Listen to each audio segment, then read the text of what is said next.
Bike తీసుకుని బయలుదేరతారు. మనుషులెవరూ తమను గుర్తుపట్టని ప్రాంతాలకు, కాలనీలకు వెళ్తారు. అక్కడ 2-3 రోజులు రెక్కి చేస్తారు. ఒంటరి మహిళలే వాళ్ల టార్గెట్. అలా ఒంటరిగా ఎవరు కనిపిస్తే వాళ్లను వెంబడిస్తారు. చుట్టుపక్కల ఎవరూ లేని సమయం చూసి అనుకున్న ప్లాన్ ప్రకారం వాళ్ల పని కానిచ్చేస్తారు. సిఎంఆర్ ఫ్యామిలీ మాల్ ఇప్పుడు మన KPHBలో ఫిబ్రవరి 10వ తేదీన ప్రముఖ నటి శ్రీలీల గారిచే ఘన ప్రారంభం.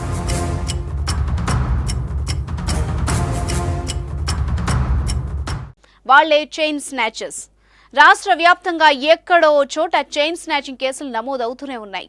తాజాగా ఒంటరిగా వెళ్తున్న ఓ మహిళ మెడలోంచి 2 వ్యక్తులు చైన్ స్నాచింగ్ కు పాల్పడి పరారైన ఘటన చోటు చేసుకుంది. సంగారెడ్డి జిల్లా అమీన్పూర్ పోలీస్ స్టేషన్ పరిధిలో చైన్ స్నాచర్స్ దారుణాన్ని కొడిగట్టారు. బైక్ పైన వచ్చిన 2 వ్యక్తులు నడుచుకుంటూ వెళ్తున్న ఓ మహిళ మెడలోంచి పుస్తల తాడు లాక్కెళ్లారు. దీంతో ఆ మహిళతో పాటు నడుస్తున్న బాలుడు కింద పడిపోయారు. కింద పడి తేరుకొని లేచి చూసేసరికి ఆ దుర్మార్గులు వెళ్లిపోయారు. ఈ దృశ్యం అంతా అక్కడున్న సీసీ కెమెరాల్లో రికార్డైంది. మహిళలు ఇంటి నుంచి బయటకు వెళ్లినప్పుడు జాగ్రత్తగా ఉండాలని సూచిస్తున్నారు. బంగారం వంటి ఖరీదైనవి వేసుకున్నప్పుడు రోడ్డుపై వెళ్తున్న సమయంలో అప్రమత్తంగా ఉండాలని చెప్పారు.